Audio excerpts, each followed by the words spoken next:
Baiklah, Assalamualaikum warahmatullahi wabarakatuh. Perkenalkan, nama saya Hadi Fitra Rida dari Konsentrasi Kesehatan Lingkungan, Jurusan Kesehatan Masyarakat, Fakultas Kesehatan Masyarakat, Universitas Halu Oleo Kendari, Angkatan 2017. Nah, pada kesempatan kali ini, saya akan sedikit membahas jurnal dari Masyuda, Retno Hestiningsih, dan Ruli Rahardian pada tahun 2017. Nah, jurnalnya ini berjudul Survei Kepadatan Lalat di Tempat Pembuangan Akhir atau TPA Sampah Jatibarang tahun 2017. Nah, oke, langsung saja. Untuk melangkah lebih lanjut, kita harus mengetahui apa itu lalat. Nah, di sini saya akan menjelaskan apa itu lalat. Nah, lalat di sini merupakan spesies yang mempunyai peran penting bagi masalah kesehatan masyarakat. Nah, ancaman lalat ini terjadi bersama timbulnya masalah sampah yang merupakan dampak negatif dari pertambahan penduduk.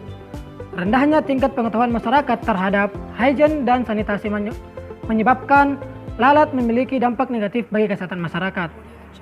Penyakit-penyakit yang ditularkan oleh lalat ini antara lain disentri, kolera, tipes, diare, dan lainnya yang berkaitan dengan kondisi sanitasi buruk. Nah, adapun tujuan dari penelitian kali ini yaitu untuk mengetahui kepadatan lalat di tempat pembuangan akhir atau TPA sampah Jatibarang. Selanjutnya yaitu metode penelitian. Nah, penelitian ini merupakan penelitian yang bersifat eksploratif, di mana penelitian mencari angka kepadatan lalat di lokasi penelitian. Nah, metode yang digunakan yaitu metode survei dengan pendekatan cross-sectional, yaitu melakukan pengukuran sesaat menurut keadaan atau status pada waktu observasional tanpa ada prosedur lanjutan.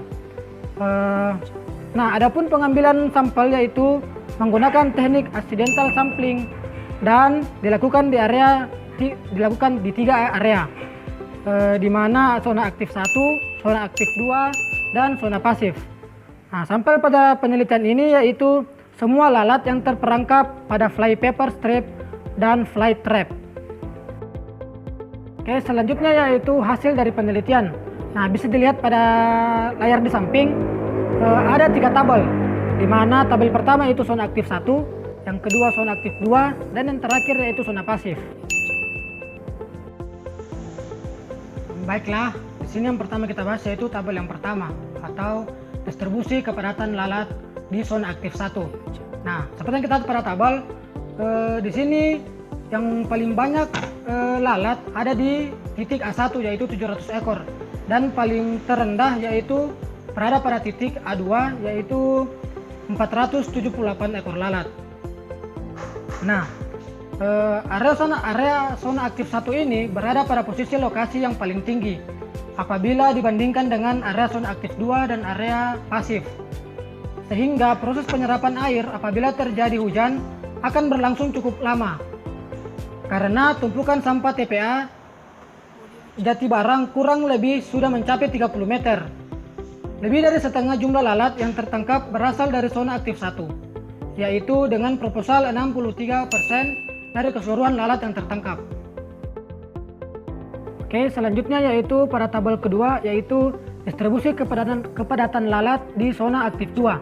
Nah, seperti yang kita lihat pada tabel, jumlah lalat yang terbanyak berada pada titik B2 dan yang terendah pada titik B3 yaitu 220 ekor lalat. Nah, kondisi area zona aktif 2 ini memiliki fisik sampah yang sudah kering karena tidak setiap waktu sampah baru dibuang di area zona aktif 2. Komposisi sampah lebih banyak jenis sampah non-organik dibandingkan dengan jenis organik, sehingga mempengaruhi kepadatan lalat pada area di zona aktif 2. Nah, proporsi tangkapan lalat yang berasal dari area ini sebesar 29% dari jumlah lalat yang tertangkap. Oke, tabel yang terakhir yaitu distribusi kepadatan lalat di zona pasif.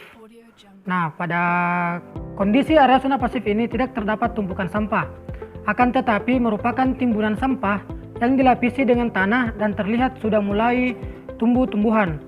Nah, dalam keadaan yang seharusnya zona pasif ini tidak ditemukan lalat karena tidak ada tumpukan sampah yang bisa dijadikan lalat untuk perkembangbiakan atau hidup lalat tersebut. Akan tetapi seperti yang kita lihat pada tabel, tetap masih ada saja lalat yang tumbuh pada zona tersebut, di mana pada titik C2 ada 118 ekor lalat dan pada titik C3 50 ekor lalat, dan itu yang paling terendah. Nah, jadi dapat disimpulkan bahwa lokasi yang paling banyak didapatkan lalat yaitu pada zona aktif 1, di mana zona aktif 1 ini memiliki fisik sampah yang sebagian besar merupakan sampah basah. Nah, area zona aktif 1 ini juga berada pada posisi lokasi yang paling tinggi apabila dibandingkan dengan area zona aktif 2 dan zona pasif. Sehingga proses penyerapan air apabila hujan akan berlangsung cukup lama, karena tumpukan sampah TPA, sampah jati barang kurang lebih sudah mencapai 30 meter. Nah, bisa dilihat pada tabel tadi, lalat yang terbanyak pada titik A1 yaitu 700 ekor lalat. Nah, itulah tadi sedikit pembahasan pada kesempatan kali ini. Lebih dan kurangnya mohon dimaafkan. Wassalamualaikum warahmatullahi wabarakatuh.